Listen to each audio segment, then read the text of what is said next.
awam dunia IT tapi kuliah jurusan IT. Nah, apakah bisa ya teman-teman? Tentu jawabannya itu bisa.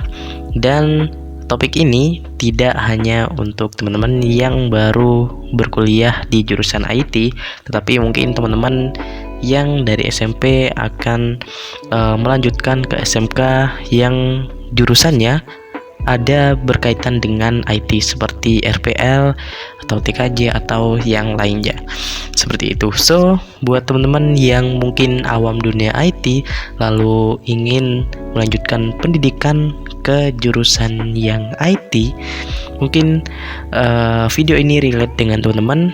Jadi teman-teman lihat atau tonton sampai habis.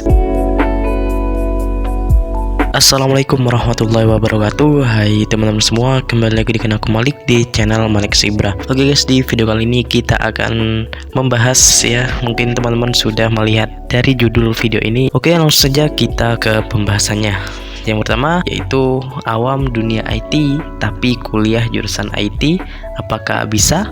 Tentu jawabannya adalah bisa, selama teman-teman memiliki semangat untuk belajar di bidang IT atau di ranah IT. Lalu kita lihat apa sih alasan kebanyakan orang untuk masuk di jurusan IT. Nah, di sini aku sudah mencantumkan 4 alasan ya. Dan kebanyakan orang itu memiliki salah satu alasan ini. Jadi buat teman-teman yang mungkin memiliki alasan lain, silahkan ketikkan di kolom komentar saja. Oke, yang pertama yaitu alasannya keinginan sendiri.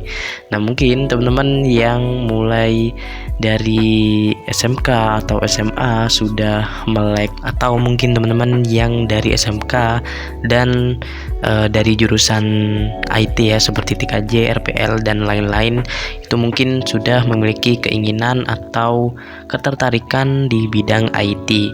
Atau bahkan teman-teman yang mulai dari SMP memiliki keinginan untuk di jurusan IT, ingin mengulik-ngulik seputar teknologi gitu ya. Mungkin itu alasannya. Dan lalu yang kedua yaitu keinginan orang tua. Dan tidak sedikit ya teman-teman yang kuliah jurusan IT padahal ya awam ya, awam di dunia IT atau bahkan tidak suka di jurusan IT, itu dipaksa mungkin ya oleh orang tuanya gitu, karena mungkin orang tuanya yang sudah memikirkan bahwa teknologi itu berkembang pesat lah, atau banyak iming-iming yang lainnya. Jadi orang tua memaksakan kalian gitu ya untuk kuliah di jurusan IT padahal kalian tidak suka atau bahkan ya kurang tertarik dengan jurusan IT. Lalu yang kedua yaitu ikut-ikutan teman. Dan tidak sedikit juga orang yang awam jurusan IT tetapi kuliah di jurusan IT itu masuk ke jurusan IT karena ikut-ikutan teman ya, mungkin memiliki sahabat atau teman dan dia masuk jurusan IT jadi temennya ikut-ikutan juga seperti itu.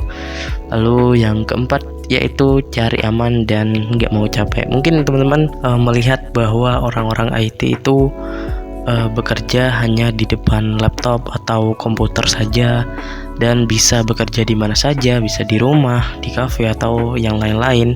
Jadi teman-teman tertarik gitu ya, dan atau mungkin cari aman sajalah, itu gak mau kuliah yang berat-berat seperti mungkin seperti teknik sipil yang bekerja di luar lapangan atau yang lain gitu. Mungkin ini alasan teman-teman ya yang mungkin banyak lah gitu. Lalu di sini kalau kita sudah terlanjur untuk masuk jurusan kuliah IT ya, padahal kita awam ya pada jurusan IT itu, kita harus mulai dari mana gitu. Nah, jawabannya yaitu mulai dari apa dan tentukan tujuannya. Nah, teman-teman harus tanya ke diri sendiri terlebih dahulu, mulai dari apa sih, apa keinginan teman-teman ya. apa keinginan teman-teman masuk jurusan IT, apa alasan teman-teman masuk jurusan IT gitu. Lalu yang kedua yaitu tentukan tujuan teman-teman masuk jurusan IT itu. Oke, langsung saja yang pertama yaitu mulai dari apa ya, mulai dari apa. Dan ini buat teman-teman yang mungkin terpaksa atau iseng atau cari aman gitu ya.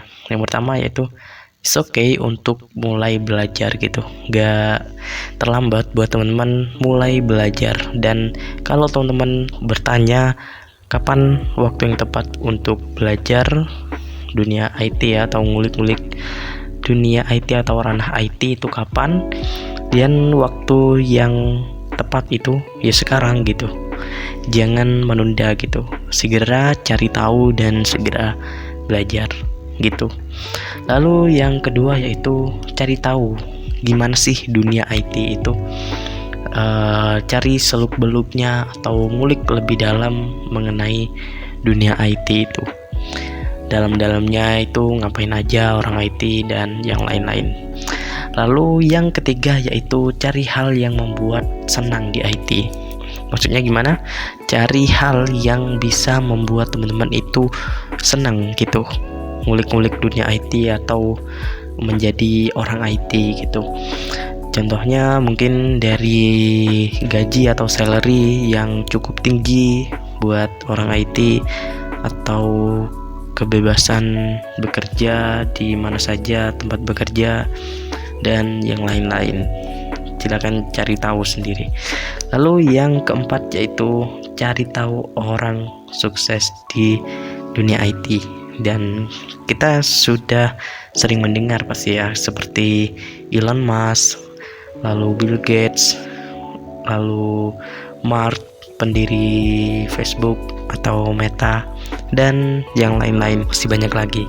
Contohnya seperti di Indonesia ada Mas Nadiem Makarim, pendiri Gojek, dan yang lain-lain.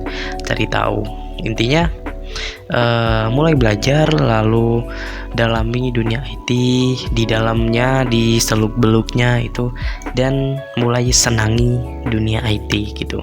Kalau kalian belum menyenangi gitu, cari hal yang mungkin bisa membuat kamu senang gitu ya, membuat kalian senang di dunia IT.